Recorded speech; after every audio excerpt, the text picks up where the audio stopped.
The Ford Bronco is an impressive machine. It gets you to the wilderness in a relaxed manner, and once there, it tackles nearly anything an owner will throw at it. I'm Automotive Specialist Tom Voelk for the Seattle International Auto Show, and this isn't just a Ford Bronco, it's the Bronco Raptor.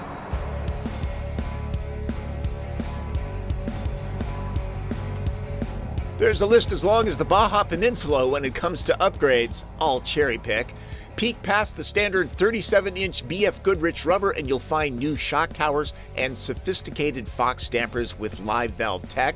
New front and rear control arms deliver 13 inches of travel up front, 14 in back. On average, that's 50% more than a base Bronco. The bash and skid plates have the heft of the cast iron skillet in your kitchen. The B-pillar crossbar is reinforced and there's a brace in back. Ford claims the body in prime torsional rigidity is up by 50% over the already beefy standard Bronco four-door. I needed a step stool to hike the camera high enough to shoot Bronco Raptor's 3-liter twin-turbo V6 that makes 418 horsepower and 440 pound-feet of torque. It's certainly well vented. These are not cosmetic. Raptor gets a true dual exhaust system with active valve technology, so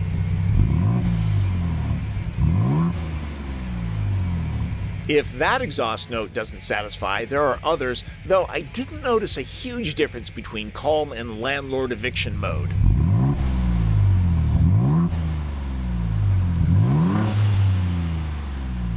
Ford says the 10-speed select shift transmission is tuned to meet Ford performance needs. Not sure if that means strengthened. There's the usual rear drive, high and low four-wheel drive, plus a set and forget auto mode and a locking rear differential.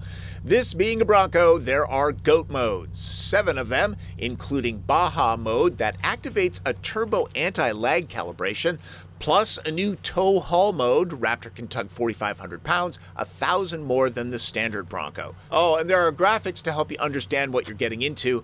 I like the little Easter egg here, and what's going on with the driveline. From the steering to the dampers, it's all adjustable, and there's a specific customized setting that can be called up instantly. Those are the highlights and a few reasons why the Raptor is a much more expensive Bronco. Time to drive.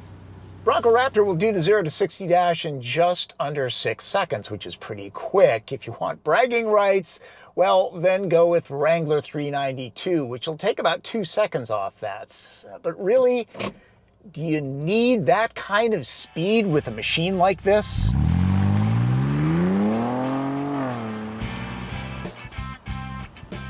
This wider Bronco, by some 10 inches, is better in cornering. Fuel efficiency is as expected. The Raptor is EPA rated at an average of 15 miles per gallon using standard grade gas.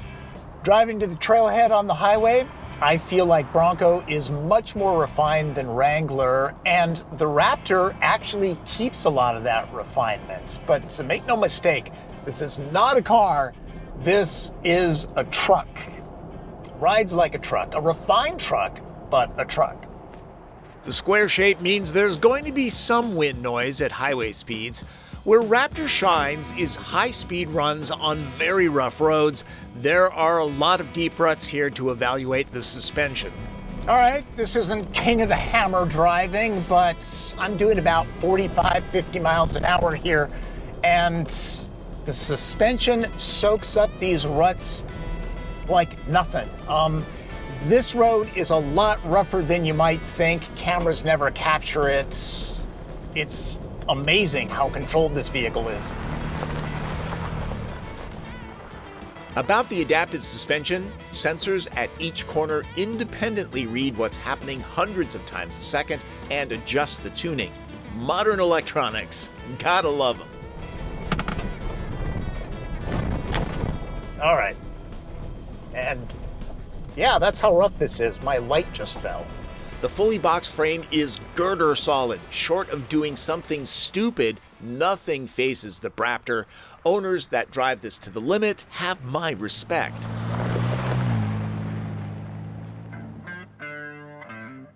Like all Broncos, the interior is businesslike. The only real options on this particular vehicle are a $1,700 carbon fiber package and leather and suede trimmed seats at $2,500. Normally they're covered in marine grade vinyl. These are much grippier when you need to stay put. In base trim, the floor is rubber with drain plugs, good for hosing out. There are a couple code orange accents and light-colored plastic panels. Window and mirror controls are here. The door releases feel as beefy as the suspension arms. Remember, all the doors and roof panels are removable. In back, there are belts for 3 and a lot of places to lash and stash things. The full-size spare is so heavy, Ford had to reinforce the door. This looks backwards here, but in the rearview mirror it reads right. If there's just a couple heading off into the wilderness, a lot of kit can be stuffed in here. It's an impressive 73 cubic feet. If 2 friends are tagging along, that drops it to 37, still pretty darn good. The Bronco Raptor is nearly invincible and will be wildly popular. Check with your local Ford dealer to see if they have one in stock. It's worth the trip to check out this extreme machine. For the Seattle International Auto Show, I'm Tom Voelk.